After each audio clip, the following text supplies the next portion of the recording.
જય શ્રી કૃષ્ણ, જય Ambe. Hello everyone. આજે ઉઠી ગઈ છું 10:30 વાગે, એટલે બહુ લેટ થઈ ગયું છે. ઓ તમારા બ્લોગમાં સોરી મારા બ્લોગમાં ચા ઉભરાઈ ગઈ.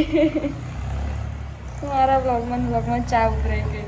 સો મોર્નિંગ થઈ ગઈ છે મારી મસ્ત ચા ઉભરાવાથી, કેમ કે મેં આટલા મહિના પછી ચા બનાવી છે. હું ચા બનાવતી નથી, બાજુથી ભાભી મને આપી દે છે. પણ જો મેં પહેલી વાર મતલબ ખાસા ટાઈમ પછી બનાવવાનો ટ્રાય કર્યો હોય તો બી આવું થાય. ફૂલ ગેસ ઉપર ચા મૂકી દીધી અને તમારા બ્લોગમાં મારા બ્લોગમાં એટલું ઇન્ટરેસ્ટ છે કે મેં જોયું જ નહીં. સો ગુડ મોર્નિંગ એવરીવન. ચા ઉભરાઈ ગઈ છે પણ ચા અંદર છે, તો આપણે એને ઉકાળી લઈએ. ચા બની રહી છે, ભૂખ લાગી છે, આજે ચા પીવાનું છે. મારી એક મિત્ર આવી રહી છે ઘરે, તો મારી મિત્રને વેઇટ કરીશું. એન્ડ હું તો આ બતાવતી હતી, આ કેવું થયું છે નહીં, મને નીકળી જશે. So let's go. પહેલાં ચા પી લઈએ. હેલો ગાઈસ, થોડીક બીમાર છું એટલે કદાચ વ્લોગ નહીં બનાવતી. બટ વ્લોગ બનાવવાનું બીજું બહુ મોટું ટેન્શન આવી ગયું કે ભાઈ મને લોકો કહે છે કન્ટેન્ટ ચેન્જ કરો, કંઈક ગ્રીપ લાવો, કંઈક ન્યૂ બનાવો. તો મને એની ખબર પડશે હું ભાષણ સિવાય કરું છું, કેમ કે મારી પાસે કશું જ નહીં ભાષણ સિવાય કરવાનું.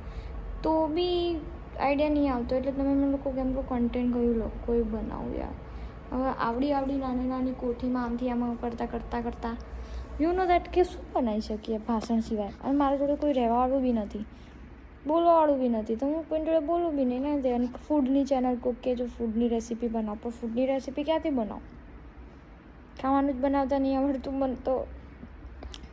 અને મોટિવેશનના વિડીયો કીધા તો કે ભાષણ તો તું એટલું બધું કરું જ છું, એટલે કે શું કરવાનું? તો ચાલો મોટિવેશનની ના બનાવે તો પછી બનાવો શું?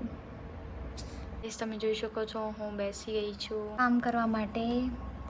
લેપટોપ પર થોડું ઘણું કામ કરીએ. સવારની બીમાર છું, તમને કદાચ આઈડિયા ના હોય તો હું બ્લોગ ના બનાવું તો યાર લોકો સમજી જજો કે મારું તબિયત થોડું વીક છે. સો તબિયત વીક છે તો હું બ્લોગમાં એટલું નહીં બનાવી શકી આજે.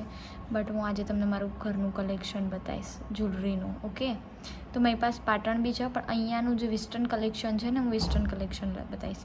પણ જમવાનું આજે કોઈ પ્રોગ્રામ છે નહીં, મારું કંઈ જમવું છે નહીં, બટ કલેક્શન બતાવીશું. પહેલાં હું આ કરી લઉં, પછી હું તમને કલેક્શન બતાવું. તો વેટ એન્ડ વોચ.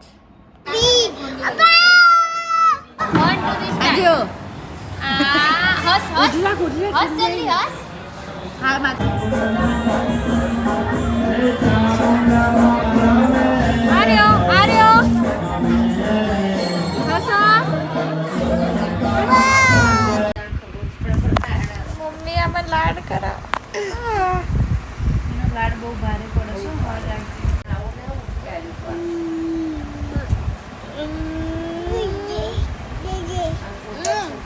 જલ્દી પપ્પી કર દે.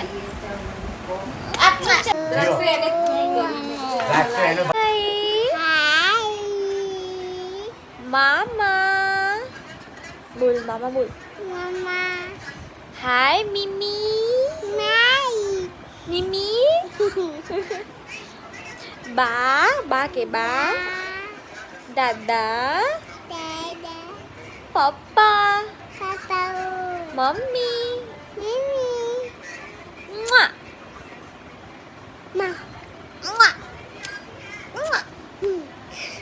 હું બાબુને પપ્પી કઈ રીતે કરું? તું મને પપ્પી કરતો, તું મને પપ્પી કર. એવી તો નહીં,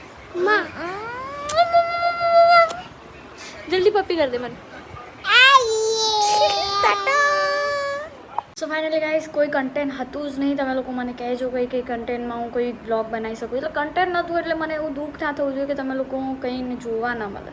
અને એકચ્યુઅલી મેં મારા માટે એટલે મેં મારા બચ્ચાના બધા જ વિડીયો જે બહુ ક્યુટ લાગતા હતા, તમે 3-4 વિડીયો નાખી દીધા છે. તો તમે લોકો જોજો અને કહેજો કે મારું છોકરું કેવું લાગે છે. ઓકે, સો દરેકને બાય.